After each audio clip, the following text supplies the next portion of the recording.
The NFL is shaking right now. Shedeur Sanders just dropped a tweet that exposed the Browns' dirty tactics, and you can't delete it fast enough. The screenshots are already everywhere. Coaches are scrambling, the front office is in panic mode, and players inside the locker room are saying, "Yeah, he finally said what we've all been thinking." Shedeur Sanders dropped this tweet today. First time really keep it Hey, hold the on, I'm not conversation reading on all guys. this. Oh, okay. Yeah, I'm not you're reading all not this. reading all that? I'm not reading You want me all to read it for you? Summarize it, bro. Okay, I got you. Essentially, he was saying that the biggest lesson he's learned through this process this season was trusting in God. Yeah, I mean, we've kind of reached that point of the season where he's, just. I mean, him and Coach Sanders, they love tweeting like this during the season. Do you think, Tomito, this is Shedeur essentially saying, "I'm done fighting"? In every way. I'm done fighting. Waving with a white flag? I'm done fighting with the media. I'm done fighting with my coaches. I'm done fighting with Rex Ryan on Get Up. I'm done fighting with y'all on social media. I'm done fighting. Because the Cleveland Browns just got caught in 4K, and Shedeur Sanders' latest tweet might have just exposed the dirtiest secret in the NFL right now. While Dylan Gabriel is out there throwing for 90 yards and barely keeping his head above water, the most talented quarterback on that roster is sitting on the bench watching his career waste away. But here's the kicker. This isn't about football anymore. This is about something way deeper, way darker. And Shedeur just waved the white flag in the most powerful way possible. One tweet. That's all it took to make the entire league realize what's really going on in Cleveland. And trust me, you're not ready for how deep this rabbit hole goes. clearly Dylan Gabriel's going to be the guy going forward. Shedeur Sanders didn't get in the game when they were up 31-6. Yeah. It was game over. Yeah. They were up 31-6, and then if y'all remember in the loss 2 weeks prior, Shedeur didn't get into the game when they were losing clearly and handedly. Yeah. I think Shedeur just now realizes the Browns don't want me to play. They are not playing me under any circumstance. Yeah. The Dolphins had their backup in the game. Why would you not? Correct. Yeah, it made no sense. Well, that's because Shadeur's a different backup. They won the game, right? But my man had 90 yards passing. Yeah. They won the game off of defense. And Myles Garrett, and they scoring on defense, they doing all that. So if they push Shedeur in the game for 2 minutes and he makes 2 throws, do you know how many questions Stefanski's going to have to answer? Yeah. He's going to have to answer that. So I think this is Shedeur. Just putting his hands up, man. Like, it's out of my control. Like he's waving the white flag. Not waving the white flag, because we all know that he wants to play. We see the kid training on his off days and all that. We know he wants to play.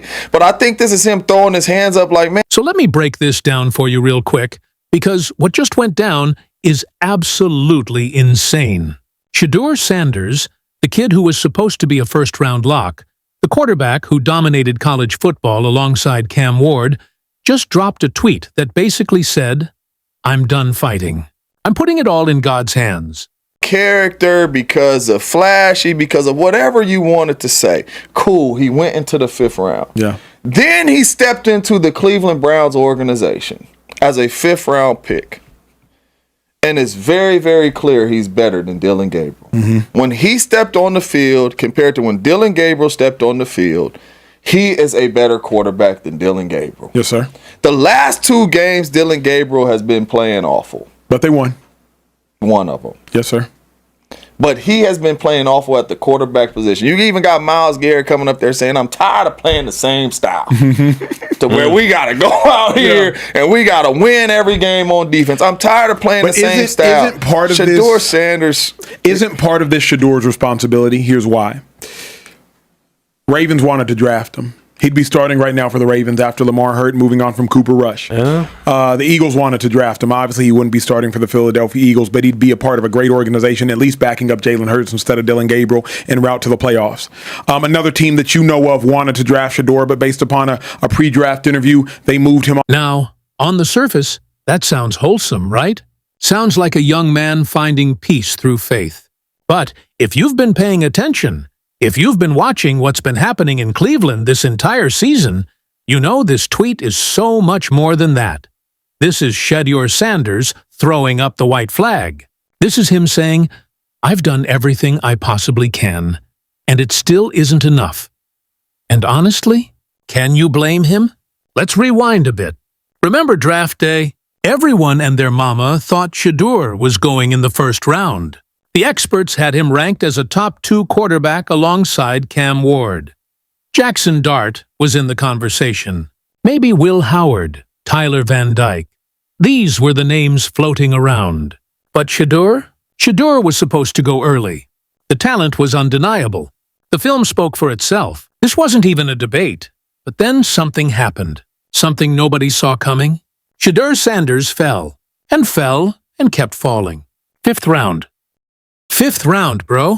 A quarterback who was putting up numbers that half these first-rounders could only dream of. A kid who led his team with poise and confidence. Somehow ended up being selected after guys who weren't even in the same stratosphere as him talent-wise. And you want to know the wildest part? It wasn't because of his game. It was because of his name. Because of his dad. Because of the character concerns that somehow magically appeared out of nowhere. Character concerns? For Shedeur Sanders, the same kid who's been nothing but professional, who's handled the pressure of being Dion's son with grace, who's never been in trouble off the field. That Shedeur Sanders has character concerns? Make it make sense, but here's where it gets even crazier. The Cleveland Browns took him in the 5th round, and everybody thought, okay, maybe this is a blessing in disguise. Maybe Shedeur lands in a spot where he can develop, learn the system, and eventually take over. Wrong. Dead wrong. Since the moment Shedeur stepped foot in that Browns facility, it's been clear as day that he's better than Dylan Gabriel. Not kinda better. Not slightly better. Significantly better. When Shedeur got his limited opportunities on the field during preseason and practice, the difference was night and day. His arm talent, his decision-making, his presence in the pocket. It was everything you want in a franchise quarterback. Meanwhile, Dylan Gabriel? Listen, I'm not here to trash the kid, but let's call it what it is. The last 2 games have been rough. Real rough. We're talking 90 yards passing in a game they won. 90 yards. They won that game because Myles Garrett and that defense absolutely carried them. The defense was scoring touchdowns, creating turnovers, doing everything humanly possible to keep Cleveland in it. And yet, despite Dylan Gabriel clearly struggling, despite the offense looking completely anemic, Shedeur Sanders stayed glued to that bench. Now, let me ask you something. Put yourself in Shedeur's shoes for a second. You're watching your team up 31-6 against the Dolphins. The game is over. It's a blowout. The Dolphins even have their backup quarterback in the game at this point. This is the perfect time to get your young quarterback some reps, right? Let him throw a few passes, get comfortable, build some confidence. That's what any logical coaching staff would do. But not the Browns. Shedeur didn't see the field. Not a single snap. And here's the kicker. 2 weeks before that, when the Browns were getting absolutely demolished, losing handily with no chance of coming back, Shedeur still didn't get in the game. So let me get this straight. He doesn't play when they're winning big. He doesn't play when they're losing big. When exactly is this man supposed to play? That's when it hit everybody watching. The Browns don't want Shedeur to play. Period. This isn't about development. This isn't about game situations. This isn't about anything football-related. They made a decision, and that decision is Dylan Gabriel is their guy. And nothing Shedeur does is going to change that. And that's what makes this tweet so powerful. Because Shedeur finally realized what we've all been seeing. He can't control this. No matter how hard he works, no matter how good he looks in practice, no matter how many reps he takes on his off days. And trust me, this kid is putting in the work. It doesn't matter. The Browns have made up their minds, and he's not part of the plan. But let's talk about why this is so messed up. Because this isn't just about one team making a bad decision. This is about a pattern. This is about how the NFL has treated Shedeur Sanders from day one. And honestly, it's unlike anything we've ever seen in the history of this league. Think about it. How many players have fallen in the draft due to character concerns and then been buried on the depth chart despite clearly being more talented than the guy ahead of them? I'll wait. Because I genuinely can't think of anyone who's been done this dirty. Let's compare, shall we? Tim Tebow. Love him or hate him, Tim Tebow went in the first round, despite questions about his throwing motion and whether his style would translate to the NFL. Why? Because teams believed in the intangibles, the leadership, the winner. Johnny Manziel, all the off-field drama in the world, and he still went in the first round. Why?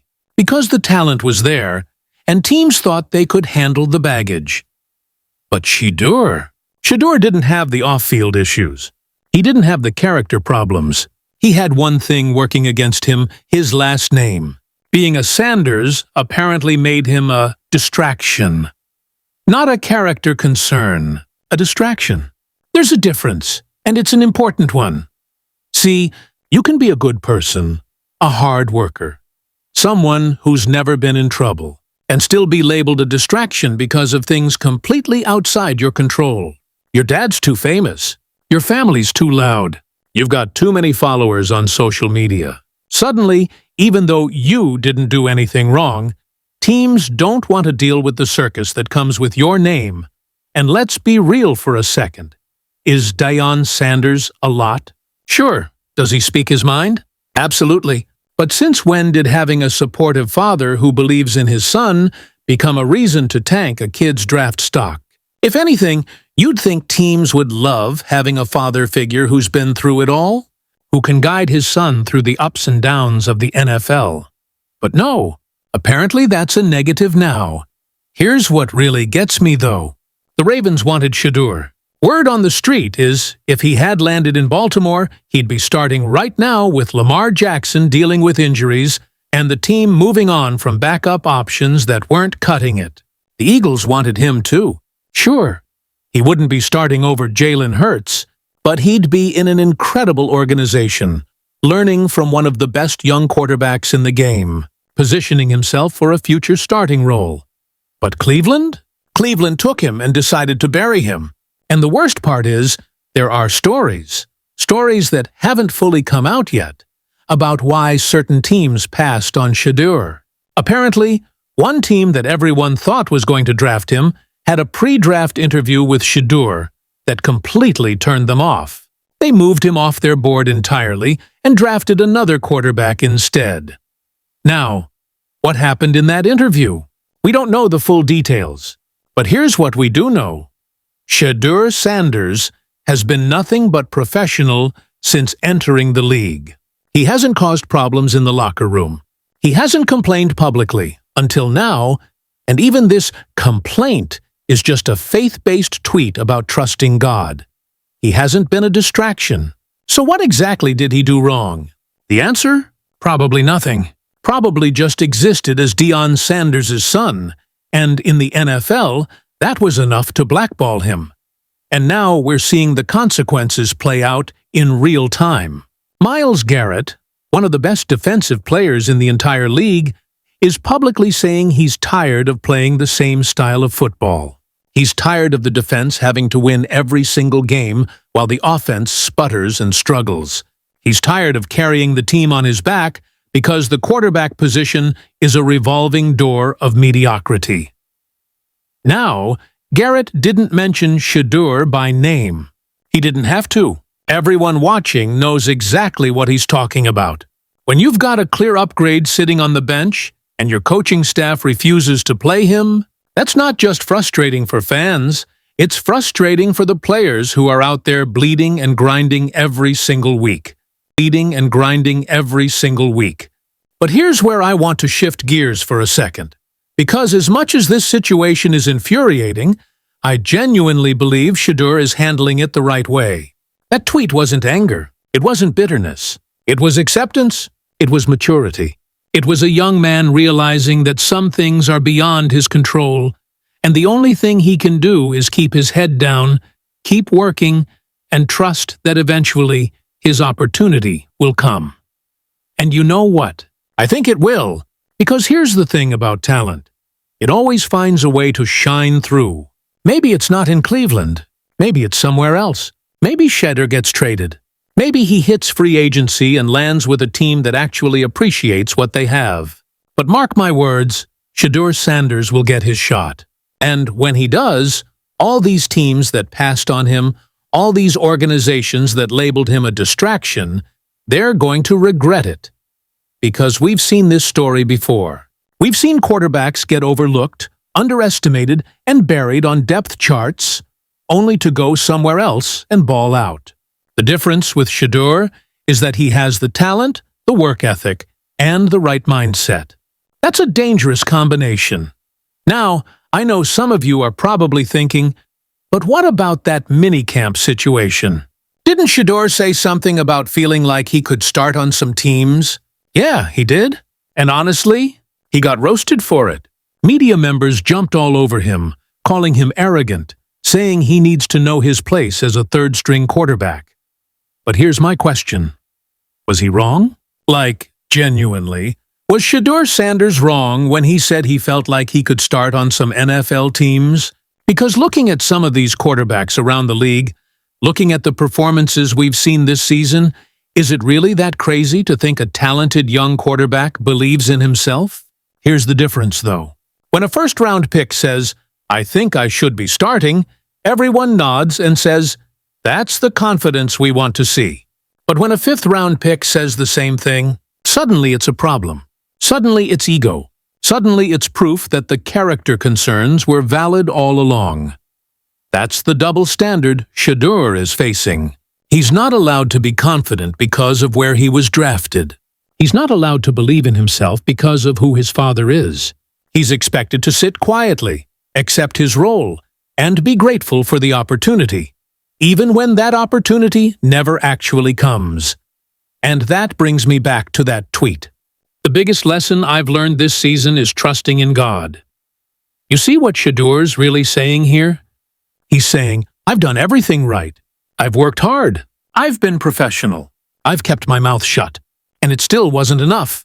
So now I'm letting go. I'm trusting that there's a bigger plan here, because clearly football logic isn't applying to my situation. That's not quitting. That's not giving up. That's wisdom. That's a young man mature enough to realize that he can't control how NFL executives and coaches view him. He can't control the narratives. He can't control the politics. All he can control is his preparation and his faith. And honestly, that's probably the best thing that could happen to Shedeur, because as long as he was fighting, as long as he was trying to force the issue, it was eating him up inside. You could see it. Every time Dylan Gabriel threw an incompletion, you could see Shedeur on the sideline knowing he could make that throw. Every time the Browns' offense went 3 and out, you could see the frustration building. But now he's at peace. And a quarterback who's at peace, who's not pressing, who's just focused on getting better and trusting the process. That's when the magic happens. That's when opportunities start to open up. That's when the universe starts working in your favor. Look, I'm not going to sit here and act like the Browns are definitely going to realize they messed up and start Shedeur Sanders. That might not happen. This organization has shown us time and time again that logic doesn't always prevail. But what I am saying is this. Shedeur's story is far from over. In fact, it might just be beginning, because every single person who's been watching this situation unfold knows the truth. They know Shedeur got screwed in the draft. They know he's better than Dylan Gabriel. They know he deserves a real shot. And when he finally gets that opportunity, and trust me, he will, there's going to be a whole lot of people eating crow. The Ravens are probably kicking themselves right now. The Eagles might be rethinking their backup situation. And all those teams that passed on Shedeur because they were worried about the Dion factor? They're watching a kid handle adversity with grace and wondering what they were so scared of. Here's what really bothers me about this whole situation, though. We talk all the time in the NFL about wanting guys with character. We talk about leadership. We talk about work ethic. We talk about mental toughness. And then, when a player comes along who embodies all of those qualities, we find reasons to tear him down. We find reasons to doubt him. We let outside noise influence our evaluation of what happens on the football field. Shedeur Sanders can play. Period. That's not an opinion. That's a fact. Anyone who's watched his tape, anyone who's seen him in practice, anyone who's paid attention knows this kid has legitimate starting quarterback talent in the NFL. The only question has ever been whether teams were willing to look past the last name and give him a fair shot. Cleveland had that opportunity. They could have been the team that took a chance on a talented kid who fell in the draft and turned him into their franchise quarterback. Instead, they're treating him like he doesn't exist. They're acting like playing him for 2 minutes in a blowout is going to cause some kind of media circus that they can't handle. And you know what the sad part is? By doing that, by refusing to play Shedeur even in garbage time, they're actually creating more of a story. They're making people ask more questions. They're making it look like there's something deeper going on. If they had just played him when the game was out of reach, nobody would have thought twice about it. But now everyone's wondering what they're so afraid of. Are they afraid Shedeur will play well and make Dylan Gabriel look bad? Are they afraid he'll ball out and force them to make a quarterback change? Are they afraid of the media attention that comes with playing Primetime's son? Whatever the reason, it's not a football reason. And that's the problem. Because at the end of the day, the NFL is supposed to be about one thing: winning. You play your best players. You put the guys on the field who give you the best chance to win. Everything else is noise. But somewhere along the way, the Browns forgot that. They let the noise become louder than the actual game. And now, they're stuck in a situation where everyone except them can see the obvious solution. But back to Shedeur. I want to circle back to that tweet one more time, because I think it's important we understand what this moment represents. This isn't just about football. This is about a young man learning one of life's hardest lessons. Sometimes you can do everything right and still not get the outcome you deserve. Sometimes the world isn't fair. Sometimes people will judge you based on things you can't control. And how you respond to that reality determines what kind of person you become. You can get bitter. You can get angry. You can lash out and blame everyone around you. Or you can find peace.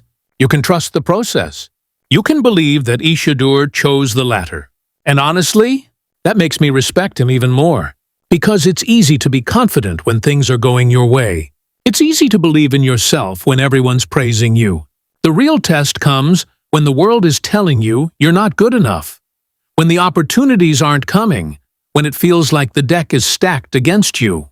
That's when you find out what someone's really made of. And what we're finding out about Shedeur Sanders is that he's built different. He's not going to crumble. He's not going to give up. He's going to keep working, keep believing, and keep trusting that his moment is coming. And when it does, boy, is it going to be sweet. Imagine this. Fast forward a year or two. Shedeur Sanders finally gets his opportunity, whether in Cleveland or somewhere else. He steps on that field and he balls out. He shows everyone what we've known all along, that he's a franchise quarterback. The Browns are stuck with Dylan Gabriel, wondering what could have been. The teams that passed on him in the draft are scrambling to find their quarterback of the future. And Shedeur? Shedeur is living his dream, proving everyone wrong, and doing it with the class and maturity that he's shown throughout this entire process. That's the story I'm believing in. That's the outcome I'm rooting for. Because as much as the NFL can be cruel and unfair, it also has a way of rewarding the guys who refuse to quit. It has a way of elevating the players who handle adversity the right way. And Shedeur Sanders is handling this about as well as anyone could. So yeah, that tweet hit different. It wasn't just words on a screen. It was a young man finding peace in a storm. It was a quarterback realizing that his worth isn't defined by whether the Cleveland Browns play him or not. It was a message to everyone watching that said, I'm good. I'm going to be okay. God's got me, and you know what? I believe him. I believe Shedeur Sanders is going to be just fine. I believe his story is going to have a happy ending. And I believe that everyone who doubted him, everyone who passed on him, everyone who treated him unfairly, is going to look back on this moment and realize they messed up. The question is, will the Browns realize it before it's too late? Will they wake up and see what they have on their roster before another team comes calling? Or are they going to be another chapter in the long list of organizations that let a franchise quarterback slip through their fingers? Only time will tell. But one thing's for sure, Shedeur Sanders is done fighting. He's at peace. And sometimes, that's when the real magic starts to happen. So here's my question for you. Do you think the Browns are ever going to give Shedeur a real shot? Do you think he should demand a trade? Or should he keep his head down and wait for his opportunity? Drop your thoughts in the comments, because I want to hear what you think about this whole situation. And if you believe Shedeur Sanders is going to prove everyone wrong, if you think he's going to end up as a starting quarterback in this league, hit that subscribe button and turn on notifications. Because when it happens, and trust me, it will happen, you're going to want to be here to see us break it all down. Shedeur Sanders isn't done. His story is just getting started. And the NFL better be ready, because when he finally gets his chance, it's going to be special. Mark my words.